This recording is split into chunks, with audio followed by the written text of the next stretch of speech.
भगवान ने तो कुछ चीजें ऐसी बनाई हैं कि वो संसार में प्रत्यक्ष दिखती हैं। इसलिए मैंने हमेशा कहा है कि अपने जीवन में मित्र बनाओ, और यदि भगवान से मित्रता हो जाए तो उससे कोई बढ़िया बात है ही नहीं। मैं हमेशा एक कथा सुनाया करता हूं, वो कथा मुझे यहां सुनानी चाहिए, तो इसलिए सुनाऊंगा कि भगवान की मित्रता किस लेवल की होती है। एक भोंदू नाम का बालक था। किस नाम का? भोंदू। भोंदू के पिताजी ने उसको गुरुकुल भेजा और गुरुजी से कहा, गुरुजी ये बड़ा सीधा सज्जन बालक है, आप अपने ज्ञान से इसे थोड़ा तेज कर दो तो ये संसार के लोगों को समझने लायक हो जाएगा, उनके साथ रहने लायक हो जाएगा। तो गुरुजी के पास में भोंदू रह रहा है। तो एक दिन गुरुजी ने भोंदू से पूछा कि भोंदू बेटा तेरे को कौन सा काम ऐसा है जो तेरे को अच्छा लगता है? तो भोंदू कहता है, गुरुजी मेरे को सेवा करना बहुत अच्छा लगता है। तो गुरुजी पूछते, पढ़ना? बोले गुरुजी पढ़ना भी अच्छा लगता है लेकिन ज्यादा नहीं पढ़ा जाता। तो गुरुजी ने सोचा कि इसका जो मस्तिष्क है वो कैसे लेकर के जाया जाएगा अध्ययन की तरफ, तो इसलिए गुरुजी ने एक बात तय करी कि पहले इसको सेवा के लिए तैयार करता हूं। और सेवा कैसी दी कि जाओ तुम गौशाला में जाओ और गायों की सेवा करोगे। अब गौशाला में भोंदू गया। नित्य प्रतिदिन का भोंदू का काम है गायों को नवाना, स्नान कराना, धुलाना, आराम से करना। अब गुरुजी ने ये जिम्मेदारी भोंदू को दी है कि भोंदू नित्य प्रतिदिन गौचारण करेगा, गायों को चरा करके लाएगा। संपूर्ण जिम्मेदारी अब भोंदू पर है। तो एक दिन भोंदू जा रहा था रास्ते में, किसी ने पूछा, अरे भोंदू कहाँ जा रहा है मजे मजे में? बोले मैं गायों को चराने के लिए जा रहा हूं। तुझे बोले कि तुझे गायों का प्रताप पता है कि गायों की सेवा करने से क्या प्राप्त हो सकता है? तो भोंदू तो सीधा सज्जन था। तो भोंदू ने कहा मुझे नहीं पता। तो भोंदू से कहा कि गायों की सेवा करने से भगवान की प्राप्ति होती है। बोले भगवान मिलते हैं? बोले हाँ। तो बोले भगवान कैसे होते हैं? तो किसी व्यक्ति ने भगवान का स्वरूप भगवान श्री कृष्ण जैसा बता दिया कि ऐसे यदि होंगे तो वो भगवान होंगे। बोले ठीक है। बोले भगवान का काम क्या है? तो किसी ने कह दिया काम वाम छोड़, तुझे मिल जाए तो बता देना। भोंदू गया। भोंदू अपने उसमें गायों को चरा के लाए। तो शाम को फिर वो व्यक्ति लौटते हुए मिल गए। तो भोंदू से पूछा भगवान मिले? बोले नहीं मिले। तो व्यक्ति ने कहा अच्छा एक काम करना, तू जोर जोर से जंगल में आवाज लगाना, कृष्ण कृष्ण तू कहाँ है, कृष्ण तू कहाँ है। बोले ठीक है। और जो भी आ जाए तो समझ लेना वही भगवान है। बोले लेकिन भगवान का काम क्या है? बोले जब मिल जाए तो लौटते हुए मेरे को बताना। अब भोंदू आज भी गया है तो रोज का नियम हो गया भोंदू का, कृष्ण तू कहाँ है, कृष्ण भैया तू कहाँ है। ऐसे आवाज लगाता हुआ भोंदू जंगल में जाता है। एक दिन भोंदू ऐसी आवाज लगा रहा था तो पीछे से एक आवाज आई, अरे भोंदू सुन भैया, तू मुझे बहुत दिन से लगातार आवाज लगाए जा रहा है, क्या बात है, बात बता। बोले तुम कृष्ण हो? बोले हाँ मैं कृष्ण हूं। बोले तुम्हें लोग भगवान कहते? बोले भगवान नहीं हूं मैं तो कृष्ण हूं केवल। बोले अच्छा आप कृष्ण हो? बोले हाँ। लेकिन आपका तो सब कुछ ऐसे ही स्वरूप जैसे मेरे को बताया था वैसे ही थे। बोले भगवान नहीं हूं मैं केवल कृष्ण हूं। तुम्हें बताओ भगवान से मिलना है कृष्ण से? बोले मुझे तो कृष्ण से ही मिलना है। ठीक। अब भोंदू रोज आता है, रोज श्री कृष्ण के साथ बैठता है। तो एक दिन भोंदू ने पूछा कृष्ण? बोले हाँ। बोले मैं इतनी सारी गायें लेकर के आता हूं, चराता हूं, तुम रोज मेरे साथ में घूमते फिरते हो, तुम्हारे परिवार में कौन कौन है? बोले मेरे परिवार में तो मेरी छोटी सी टोली है, मंडली है, और यहीं मैं रहता हूं। बोले अच्छा। बोले तुम अपने परिवार में घर में मेरे को लेकर के जाओगे? तो कृष्ण से कहते हैं कि भैया मेरा तो परिवार यहाँ रहता नहीं, बहुत दूर रहता है।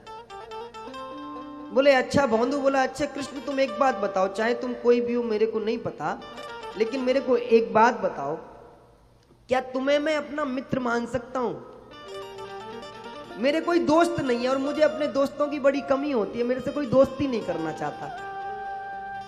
तो कृष्ण कहते हैं हाँ हम दोनों तो दोस्ती हैं, मित्री तो हैं, जब भी तो हम दोनों रोज मिलते हैं। बोले हाँ। तो भगवान श्री कृष्ण रोज आते हैं। तो आज भौंदू से भगवान श्री कृष्ण ने कहा है कि भौंदू, हम तू यहाँ पूरे दिन रहता है भैया, तो कुछ खाने पीने को तो लेके आया कर। बोले लाता हूं ना, गुरु माँ दाल बाटी बना करके देती है। बोले अच्छा दाल बाटी बना करके देती है तो तू खाता कब है जो तेरा पता नहीं चलता? बोले मेरे लिए देती है, इसलिए मैं सोचता हूँ तुम्हारी भी मैया तुम्हारे लिए देती होगी कुछ ना कुछ खाने को, तो इसलिए मैं खा लेता हूँ। तो भौंदू से कहा कि कल तू अपनी गुरु माँ की दाल बाटी अपने हाथ से मुझे खिलाएगा, बना करके लेके आएगा? बोले हाँ बना करके लेके आ जाऊंगा। तो आज गुरु माँ को बताया जा करके कि मेरा एक मित्र है कृष्ण जंगल में, उसको भी दाल बाटी बना देना, मांग रहा था, बेचारा अकेला रहता है तो अच्छा नहीं लगता। तो आज दाल बाटी बना करके भौंदू आया है और भौंदू ने दाल बाटी के साथ में कृष्ण ने खाया तो दाल बाटी चकाचक चलने लगी। महाराज दोनों रोज खाएं, रोज आए। गुरु माँ रोज अब 2 लोगों के लिए दाल बाटी बना करके देती है, कृष्ण के लिए और एक उनके लिए। तो गुरु माँ को लग रहा था कोई मित्र होगा इसलिए लेकर के चले जाता है। तो आज कृष्ण के साथ में जब भौंदू ने ज्यादा निवेदन किया तो कृष्ण ने आज अपना परिवार दिखाया है। मैया यशोदा दिखाई है, नंद बाबा दिखाए हैं, मधुसूदन दिखाया है, सारी गोपियां आई हैं, ये ग्वाल बालों की सारी टोली गायों सहित आज भौंदू के पास में आई है। तो कृष्ण कहते हैं मैया भौंदू ना अपनी गुरु माँ के यहाँ से दाल बाटी बड़ी टेस्टी लेकर के आता है, बड़ा स्वादिष्ट लगती है इसके यहाँ की दाल बाटी। तो यशोदा मैया कहती हैं कि कृष्ण हमें भी तो खवा कभी अपने मित्र के हाथ की दाल बाटी, गुरु माँ के हाथ की दाल बाटी। तो भौंदू कहता हाँ कल सबको लेकर के आऊंगा। ठीक है। अब तो महाराज गुरु माँ ने दाल बाटी की जब बातचीत हुई तो आज भौंदू कहता है मैया संख्या थोड़ी बढ़ गई है, गिनती थोड़ी बढ़ गई है, 10-12 के लगभग दाल बाटी बना दियो। तो गुरु माँ सोचती है 10-12 के लिए दाल बाटी। तो गुरु माँ को डाउट हुआ कि कहीं कृष्ण को कोई भौंदू को छल रहा है। भौंदू क्योंकि बहुत सीधा बालक है, इसलिए उस वक्त भौंदू से गुरु माँ ने भोजन देने के लिए मना नहीं किया, दे दिया। लेकिन ये बात गुरुजी को बताई जाके कि कोई भौंदू को पागल बना रहा है और रोज भौंदू मुझसे दाल बाटी बनवा करके लेकर के जाता है। मैं उसको इसलिए मना नहीं कर रही कि उसके मन पर प्रभाव ना पड़े कि माँ मेरे को देना नहीं चाहती है। आप देखो ना क्या बात है। तो गुरुजी के पास में शाम को भौंदू आया। तो आज गुरुजी ने पूछा भौंदू से, भौंदू ये 10-12 लोगों की बाल्टी में तू लेकर के जाता है दाल बाटी वगैरह, ये कहाँ लेकर के जाता है भैया, कौन खाता है? तो बताया कि कृष्ण का पूरा परिवार रहता है जब मैं गाय चराने जाता हूँ, और उनको दाल बाटी गुरु माँ के हाथ की बहुत पसंद है, इसलिए वो सारे हम लोग बैठ करके मिल करके खाते हैं। बोले कौन कौन है वहां पर? बोले कृष्ण है, यशोदा मैया है उनकी माता जी, और नंद बाबा है उनका मित्र है मधुसूदन, 2-4 गोपियां और हैं, वो सारे मिलकर के बैठ करके खाते हैं। बोले अच्छा, बोले हाँ। तो क्या तू भी मेरे को मिलवा देगा क्या, कृष्ण से मिलवा देगा? बोले हाँ। तो गुरुजी को भी ये शक होता है कि कोई स्वरूप बदल करके भौंदू को पागल बना रहा है। तो आज गुरुजी ने कहा कि मैं भी तेरे साथ चलूंगा। तो भौंदू ने कहा गुरुजी बुरा मत मानना। बोले क्या? बोले कृष्ण ने मना करी है कि तू किसी को साथ लेकर के नहीं आएगा, और मैंने मित्रता में ये संकल्प दिया है कि मैं किसी को अपने साथ नहीं लेके आऊंगा। तो कहते हैं यदि कृष्ण अनुमति दे देगा तो गुरुजी हम चल देंगे। बोले ठीक है। आज भौंदू फिर जंगल में गया है गौ सेवा करता हुआ साहब। आज कृष्ण से भौंदू ने निवेदन किया है कि भैया मेरे गुरुजी तुमसे मिलना चाहते हैं। बोले कौन से गुरुजी? बोले वही जिनके तुम यहाँ का भोजन प्रसादी रोज खाते। बोले देख भैया हम किसी से नहीं मिलते, हमारी मित्रता तो तुझसे है, बाकी हम किसी से नहीं मिलेंगे। तो भौंदू कहता है अच्छा भोजन कराऊं मैं, मेहनत करूं मैं, और हम एक रिक्वेस्ट करें कि महाराज मिल लियो तो मिलने। बोले हमारी तेरी दोस्ती आज से खत्म, गुरुजी से ऊपर कोई नहीं। भौंदू अपना मुंह फुला के साइड में बैठ गए। तो कृष्ण कहते हैं अरे भैया तू समझा कर बात को, मैं किसी से नहीं मिलता। बोले गुरुजी से तो मिलना ही पड़ेगा, गुरु की आज्ञा सबसे बड़ी आज्ञा है। बोले तू समझने का प्रयास कर भौंदू, मैं किसी से मिलता ही नहीं। तो भौंदू कहता है नहीं मिले तो मत मिल, लेकिन हमारी तेरी मित्रता बिल्कुल खत्म है आज से ही।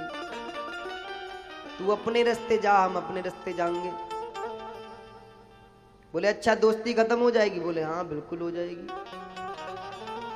तो भगवान कहते ठीक है, कल लेकर के आ जाना।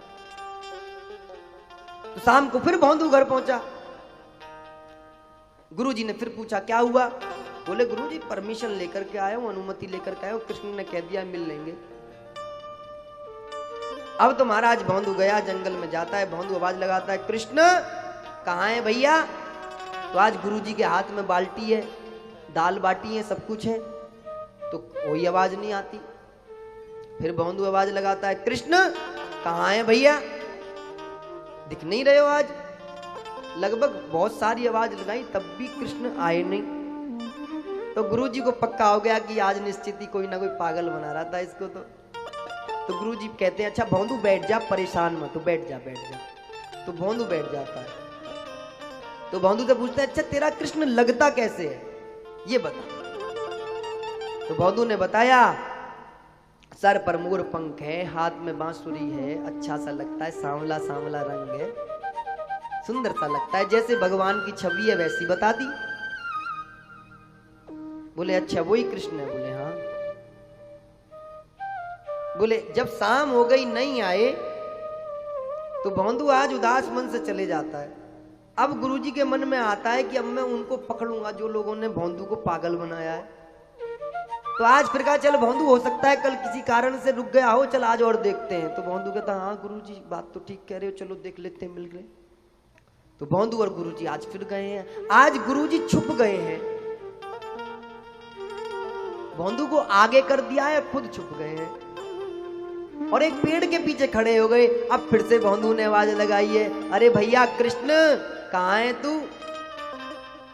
तो भगवान श्री कृष्ण को जैसे ही भौंदू ने आवाज लगाई, अब फिर भगवान श्री कृष्ण भौंदू के सामने आ गए हैं। महाराज भौंदू से कहते हैं हाँ भैया। तो भौंदू एकदम से नाराज होता है, बोले कल कहाँ था? अरे बोले तू समझा कर भैया, गड़बड़ हो गई है। ये सब कुछ गुरुजी पीछे से देख रहे हैं और गुरुजी ने जैसे ही देखा कि भौंदू को तो साक्षात भगवान दर्शन देख रहे हैं, गुरुजी की आंखों से आंसू आ गए। कितने वर्षों से लगातार पूजा कर रहा हूं, आज तक एक झलक नहीं दिखाई भगवान ने। भौंदू ने गौओं की सेवा इतनी करी कि महाराज गौ सेवा के कारण से भौंदू ने कृष्ण को मित्र बना लिया। साहब गुरुजी बाहर से बाल्टी और दाल बाटी लेकर के निकलते हैं, कहते हैं गोविंद मेरे हाथ की भी एक पाव खा लो ना प्लीज। तो भगवान सामने खड़े हैं, गुरुजी ने दंडोती लगाई है। आज गुरुजी ने कृष्ण को भोग लगाया है। महाराज कहा है भौंदू तेरे कारण से आज मुझे भगवान के दर्शन हो गए। दुनिया में इतिहास साक्षी है कि गुरुओं ने शिष्यों को भगवान के दर्शन कराए हैं, लेकिन आज शिष्य ने गुरु को भगवान के दर्शन करा दिए। ये मित्रता का बड़ा भाव है। ये भगवान से बिल्कुल टॉप की मित्रता होनी चाहिए।